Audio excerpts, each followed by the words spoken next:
Hey guys, যিহেতু ইমান গৰম পৰিছে সেইকাৰণে মই আপোনালোকৰ ওচৰত এটা শ্বেকৰ ৰেচিপি আনিছোঁ। আহকচোন চাই লওঁ শ্বেকটো বনাবলৈ কি লাগিব।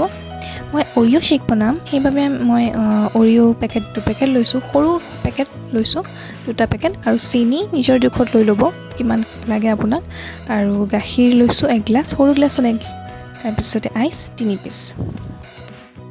এতিয়া এই গোটেইকেইটা বিস্কিটখিনি আমি অলপ ভাঙি ল'ম। এইখিনি আমি গ্ৰাইণ্ড কৰিব লাগিব। অলপ ভাঙি লৈছোঁ বিস্কিটখিনি। ভাঙা হোৱাৰ পিছত ইয়াৰ ওপৰতে আমি আকৌ যোনখিনি গাখীৰ লৈছিলোঁ সেই গাখীৰখিনি আমি ঢালি দিম। গাখীৰখিনি ঢালাৰ পিছতে আকৌ চেনি নিজৰ জোখত দি ল'ব। মই বেছি দিয়া নাই, যিমান লৈছিলোঁ তাতকৈও আধাহে দিছোঁ, যিহেতু অৰিঅ' বিস্কুট এনেও মিঠা আৰু বেছি দিলে আৰু বহুত বেছি মিঠা হ'ব। হৈ গ'ল, আমি দিলোঁ। তাৰপিছত এতিয়া আমি গ্ৰাইণ্ড কৰি ল'ম। সেয়া চাওক, তাৰপিছতে আইচ ঢালি দিছোঁ। আৰু আইচটো কিন্তু দিওঁতে আপোনালোকে গ্ৰাইণ্ড কৰি নিদিব, ব্লেড ভাঙাৰ চান্স থাকে, সেইটো কাৰণে অলপ টাইম ৰখি ল'ব। আৰু এয়া চাওক, আমাৰ শ্বেক ৰেডি। আৰু ইয়াৰ ওপৰতে মই এতিয়া গাৰ্নিচিঙৰ কাৰণে অৰিঅ' বিস্কুট ঢালি দিছোঁ।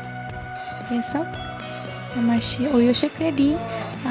খাই জনাবচোন কেনেকুৱা লাগে। Bye bye.